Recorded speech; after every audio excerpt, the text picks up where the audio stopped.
तो मैं भूमिका अरोड़ा। मेरा चैनल लाइक करें, सब्सक्राइब करें और शेयर करें। आज है गुरु पूर्णिमा। गुरु पूर्णिमा यानी 10 जुलाई 2025। और आप सोच रहे होंगे गुरु पूर्णिमा पे आज बहुत गुरुओं की पूजा हो रही होगी। आज बड़े बड़े लोग अपने गुरुओं की पूजा कर रहे हैं, गुरु के आगे झुक रहे हैं। और कई के गुरु होंगे, कई के नहीं होंगे। और कई के गुरु, कई अपने सोच रहे होंगे कि गुरु पूर्णिमा क्या है, ये तो रोज़ ही आती है पूर्णिमाएँ। सबके लिए इसके लिए अलग अलग महत्व है, पर ज़्यादातर लोग गुरु पूर्णिमा को बहुत उससे मनाते हैं। कई लोगों के बहुत गुरु होंगे। आज गुरु पूर्णिमा के बारे में मैं भी कुछ कहना चाहूँगी। शायद आप लोगों को अच्छा लगे, नहीं अच्छा लगे तो आप भी चैट करके बताइएगा कि मुझे क्या कहना चाहिए। गुरु पूर्णिमा वो होती है जिसमें गुरुओं की पूजा होती है। गुरु यानी गु, आपके गुरूर को ख़त्म करने वाला है ना, आपके गुरूर में को रूह तक ले जाने वाला। तो आज मेरी नज़र में तो सबसे पहले गुरु कौन से होते हैं, आप बताइए कौन से होते हैं। आपने कोई ना कोई तो बनाए होंगे, पर मेरी नज़र में सबसे पहले गुरु माता पिता होते हैं। माता पिता वो गुरु होते हैं बच्चे के, जो बच्चे को पैदा होने में, जन्म देने में बहुत सहयोग करते हैं और बच्चे को पढ़ाने लिखाने में भी बहुत सहयोग करते हैं। तो माता पिता के हमारे प्रथम गुरु कहलाते हैं। जब बच्चा पैदा होता है तो उसका कोई गुरु नहीं होता, पर माता पिता उसे सब समझाते हैं, सब बताते हैं। आज बच्चे कह सकते हैं कि माता पिता को वो नहीं आता, ये नहीं आता। माता पिता पर वास्तविकता यह है कि माता पिता ने जितना त्याग किया होता है, शायद उतना त्याग कोई भी नहीं करता दुनिया में। आज तक के उदाहरण में ये बात है कि बहुत कम लोगों के साथ ऐसा होता होगा कि माता पिता ने सपोर्ट नहीं दिया हो। आजकल डाइवोर्स भी हो रहे हैं बच्चे होते हुए भी, तो माता पिता को बच्चे कम मान रहे होंगे, पर वास्तविकता ये नहीं है। माता पिता बहुत ज़रूरी होते हैं बच्चों के लिए, और उन्हीं के द्वारा ही बच्चे आगे बढ़ते हैं। माता पिता के बाद टीचर आते हैं, जो स्कूली टीचर होते हैं।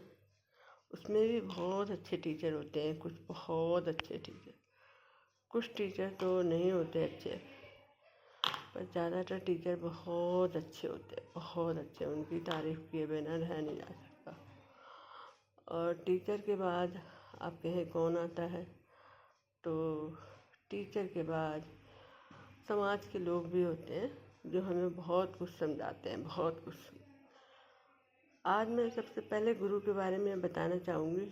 गुरु बनाने से अच्छा है कि आप अपने आप को समझें।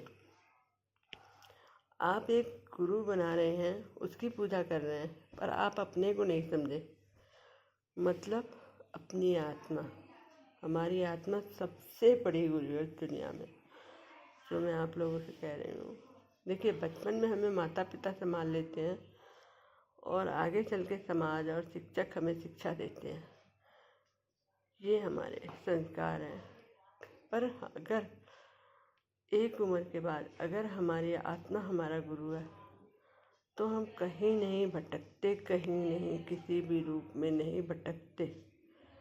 ये मैं आपको सबसे पहले, हमारी आत्मा ही हमारा फ्रेंड्स है, हमारी मास्टर है और हमारा गॉड है।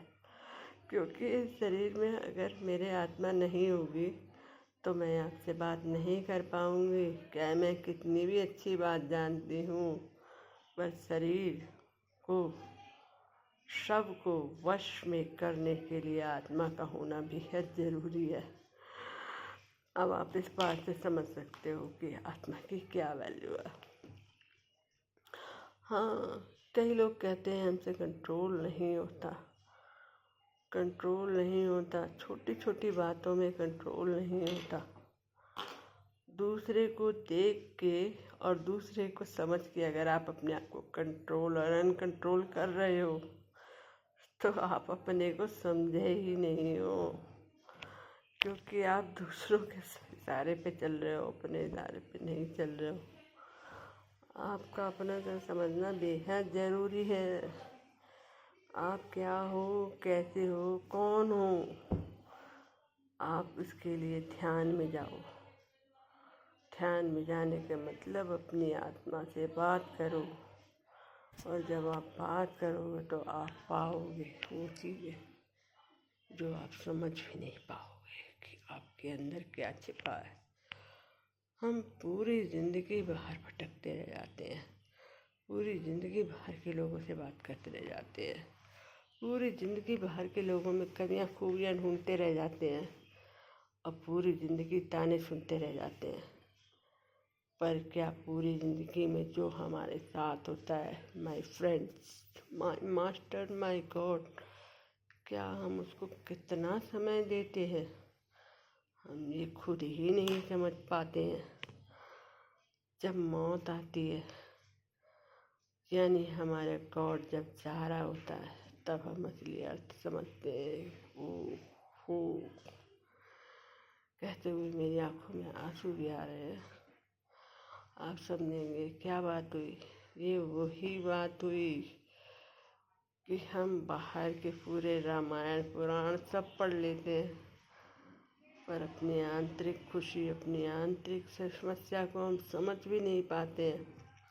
कभी कभी हम बाहर वालों की खुशी के लिए वो करते हैं जो हम समझ भी नहीं पाते। ओहो, हम बाहर वालों के प्यार के लिए अपनी जान तक देने को तैयार हो जाते हैं। कोई लड़का किसी लड़की को धोखा दे दिया, मैं तो इतना किया पर उसने मेरे लिए, वो मुझे छोड़ के चली गई, मुझे उसे चाहिए। दूसरी आत्मा के लिए क्यों भटक रहे हो जो तुम्हारे साथ थी, न है, न होगी। अरे भाई, तुम अपनी आत्मा के लिए भटको जो तुम्हारे साथ है, थी और होगी भी। और अगर तुम अपनी आत्मा के लिए भटकोगे तो बाहर वालों को भी समझना सीखोगे।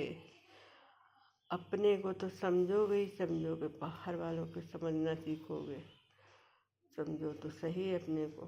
तो हम लोग वही हैं कि हम बाहर भटक रहे हैं, अंदर नहीं जा रहे हैं। अंदर जाना तो सीखो। और गॉड गॉड चिल्ला रहे हैं, गॉड गॉड चिल्ला रहे हैं। कहानी भी है कि गॉड भी हमारे भीतर आके चुपचाप बैठ गया ये देखने के लिए कि बाहर कितना भागती है। बस आज गुरु के रूप में मैं अपनी आत्मा को अपना सम्मान देना चाहूँगी, इस शरीर का पूरा सम्मान देना चाहूँगी इस वीडियो के थ्रू। और आप सब दुनिया को बताना चाहूँगी कि आत्मा में वो ताकत है जो आप समझ भी नहीं सकते। कहाँ मैं बिल्कुल बोल नहीं पाती थी, जब मैंने बोलना शुरू किया तो मेरी आत्मा ने इतना साथ दिया कि आज मेरे पास शब्दों की कमी कभी नहीं पड़ती, बल्कि मेरे पास भंडार ही भंडार है शब्दों का। और साथ में वो मेरे को इतना साथ देती है, इतना समझाती है। तो मुझे विश्वास है कि आपको मेरा आत्मा को प्रणाम प्रणाम प्रणाम, बहुत प्रणाम, मेरे गुरु को प्रणाम। My friend, my master, my God, तुम्हें बेहद बेहद प्रणाम करती हूँ मैं।